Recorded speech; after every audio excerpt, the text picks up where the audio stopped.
Hi everyone, I'm Jasmine Mo. I'm a machine learning engineer from ByteDance. So what does it mean to be a machine learning engineer? I think it means two things to me. So first, I need to collaborate with someone with more domain knowledge, for example, from the operating system, networking, SRE, etc., to establish a successful project.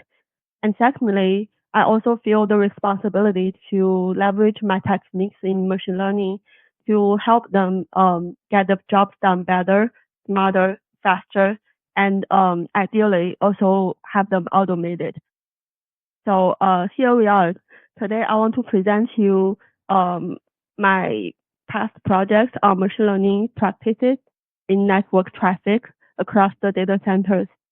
I think this is also a good chance for me to share my view of the same set of data from a different angles.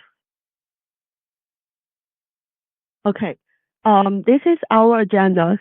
So first, I will walk through about the context and the challenges the network engineers have encountered, and this will tell us or inform us of why we want to get some solution to have it done.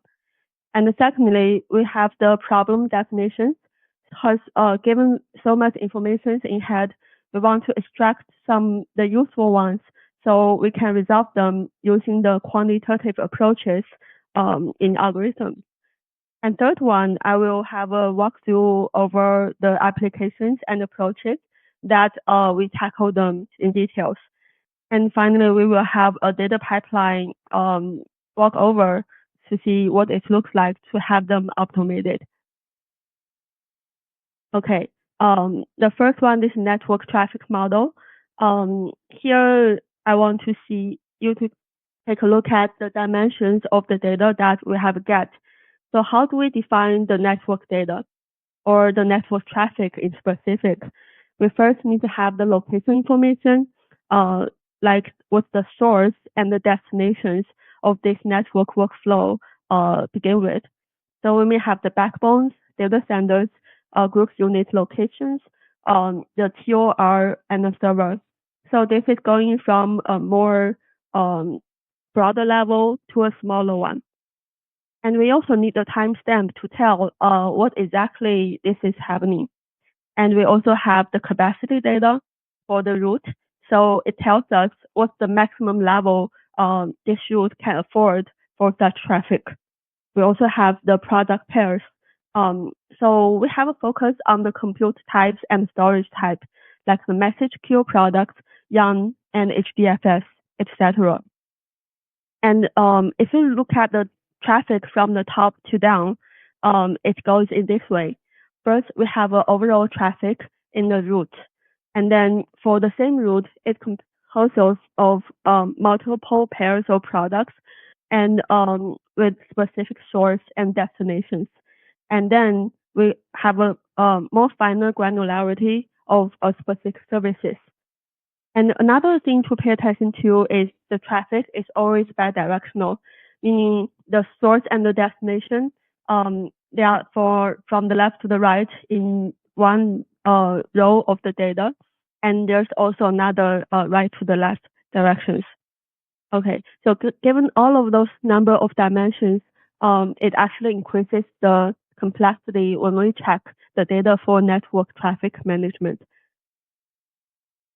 Okay, so another thing that is kind of bothering the network engineers is called the unexpected traffic. Um, so what is unexpected traffic? Let's start with the delivery goals. They always want to make sure that we deliver a stable service, and especially when the number of users and the number of service growth, we need to catch up with the traffic growth too. So with that being said, when it's necessary, we want to expand the capacity. But how much capacity should we expand? Do we take a guess, or do we have a better approach to decide that? And another question is the cross data center traffic. Uh, this one is from the cost effective perspective, meaning we always prefer the traffic to go first within the same data centers instead of going across different data centers, because this will cost us more and it's more time consuming for to get the response. Okay, so to define what's unexpected, we start with what's the expected.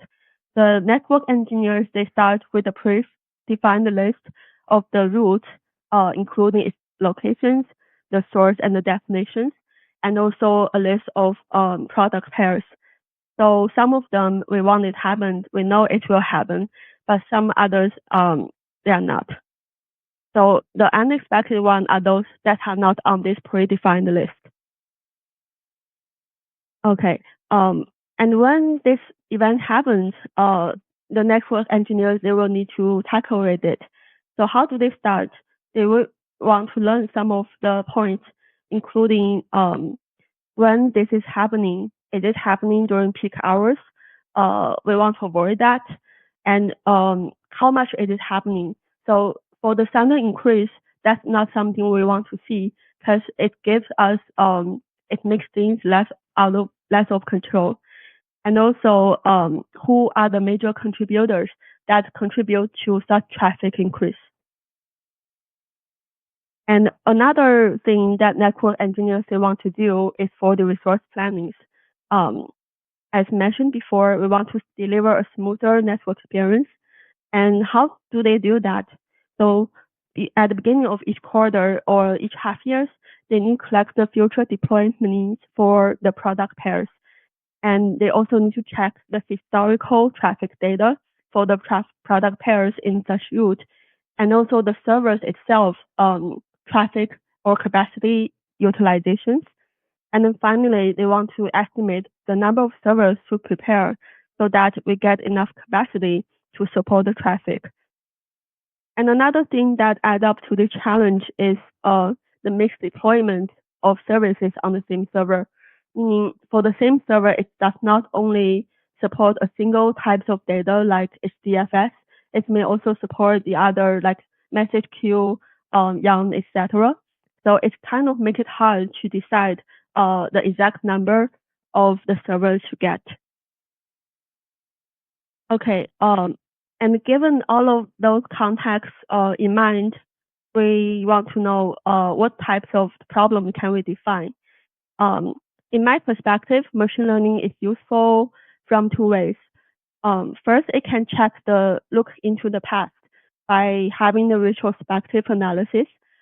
We look at whether we did well or not in previous sessions, and we want to improve ourselves. And another perspective is we look into the future, where we can get predictions or forecasts on how we are going to do and where we are going to go for the next one. With all of those in mind, we have defined three questions. The first one is, can we discover the trend in traffic, especially in the long term? By long term, I mean about 60 days.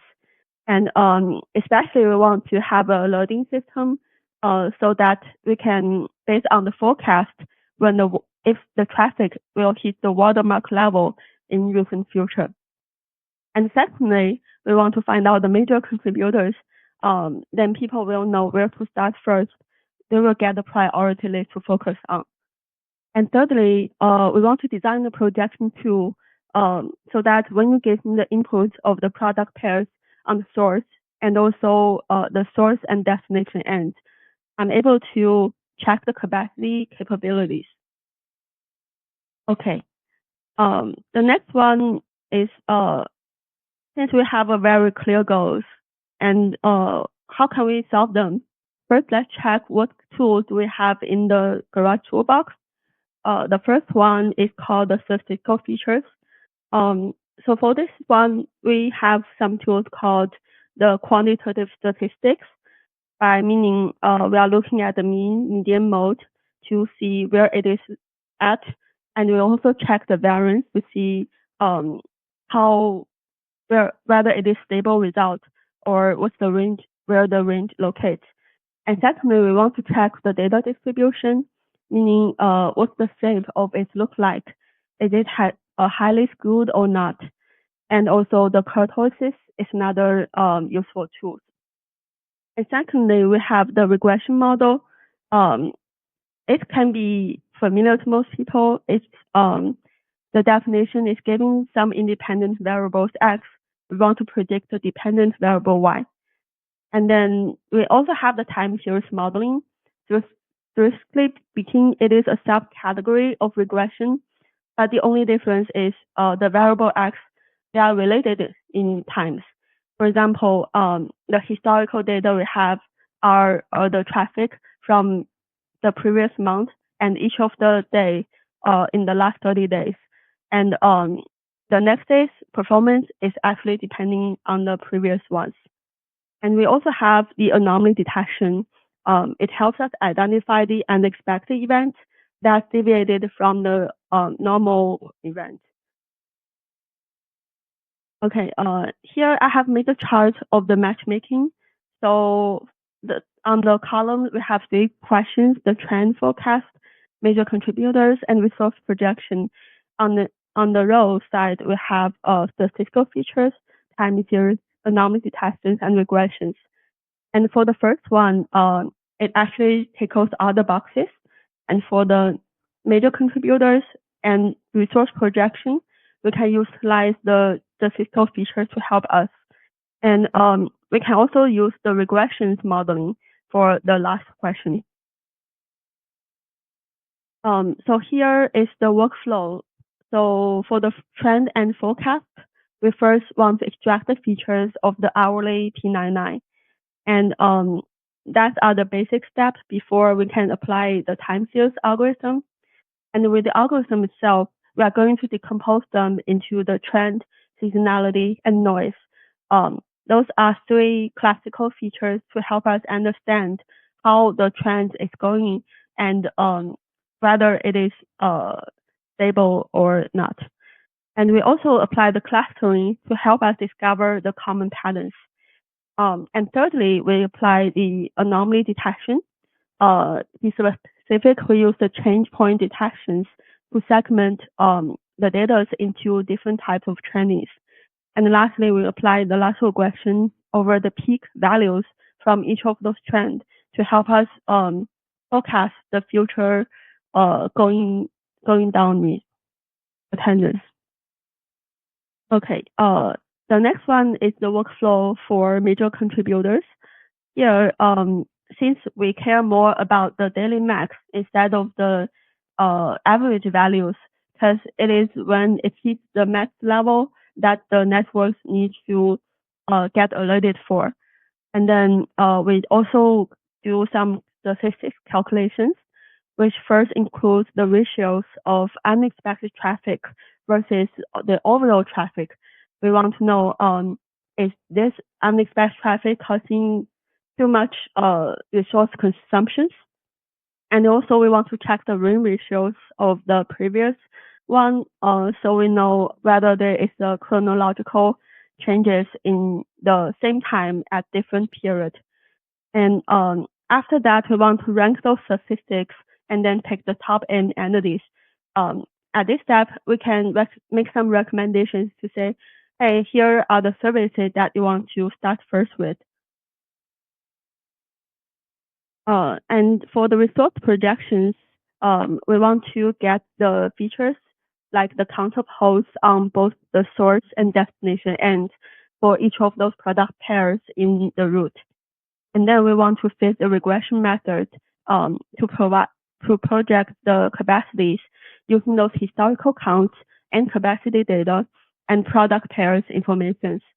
So just to point out, we are not trying to provide very accurate projections here because this is a tool for the engineer to check what if I devote this number of servers here and what that benefit can bring me. So the data is not fine enough to support a more accurate predictions, but the overall trend it still fits. Okay, here is the data pipeline we designed to support the automation. There are 3 steps here from the left to the right. First, we begin with the data processing. here we want to do the cleanings, including remove the data that is not making sense, like negative data, and maybe if there's empty data, we want to do some interpolations too. And since we have different sources of data, we also want to transform them, given they have different granularity and they are coming from different roots. So, and then we want to apply the algorithm workflow at the data analysis stage. Um, Here you can see we have the basic analysis where we are going to detect the periodicity, clustering, and statistic calculations. And we also have the trend analysis where we are going to apply the anomaly detection, such as the chain point detection and loss regressions. And after we have calculating all of those features, we won't use them immediately in our end result.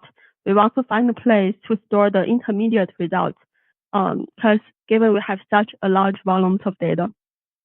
And then there are some tools that we have utilized to save the results.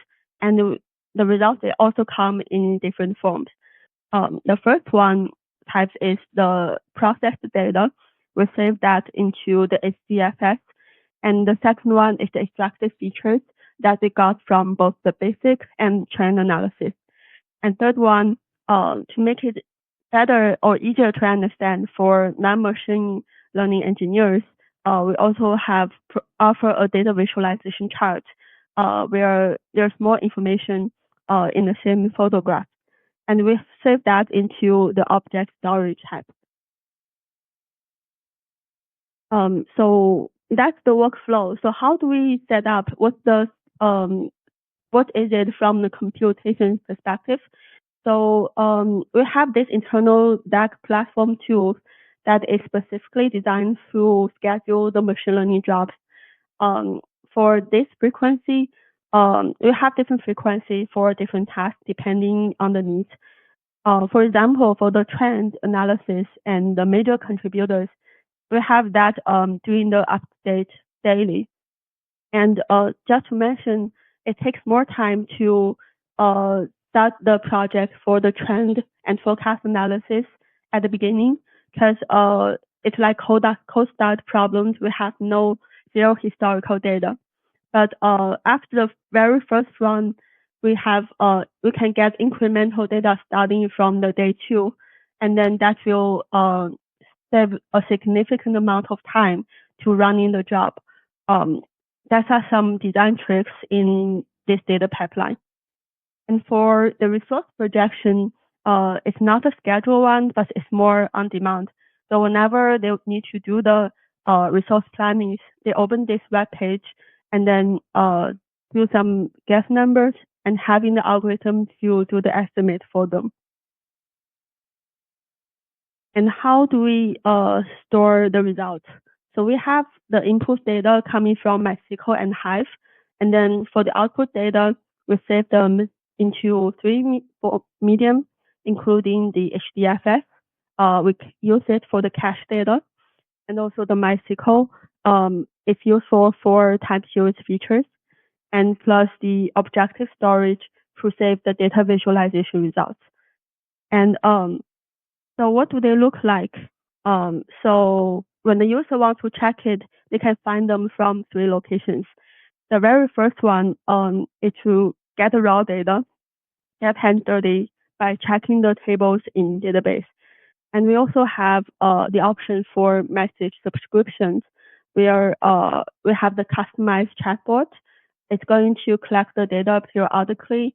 And we can also design it in a push way where whenever the anomaly happens or something we want to alert the humans on, we will send a message actively to the chatbot so that whoever subscribes to that message channel can receive the notifications. And thirdly, we also have the RESTful API.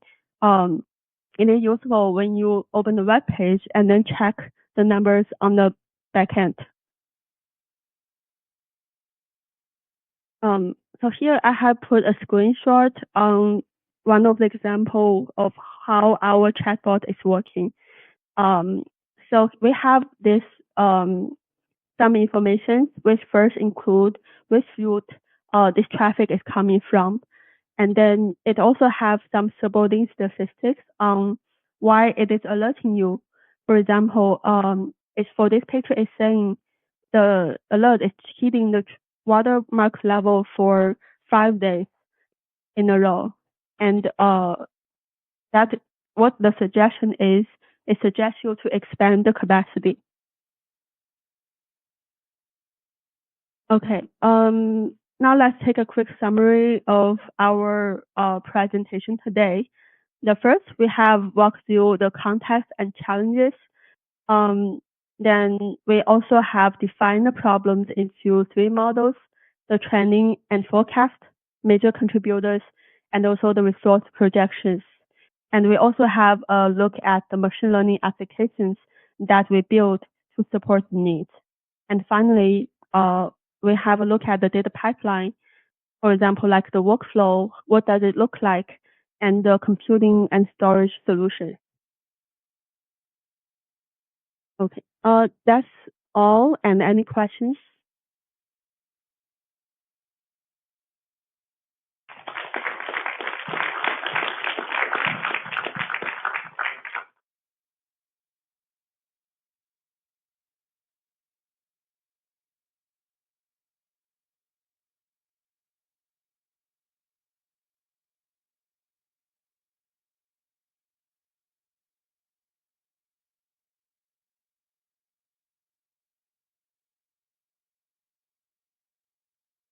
Okay, thank you.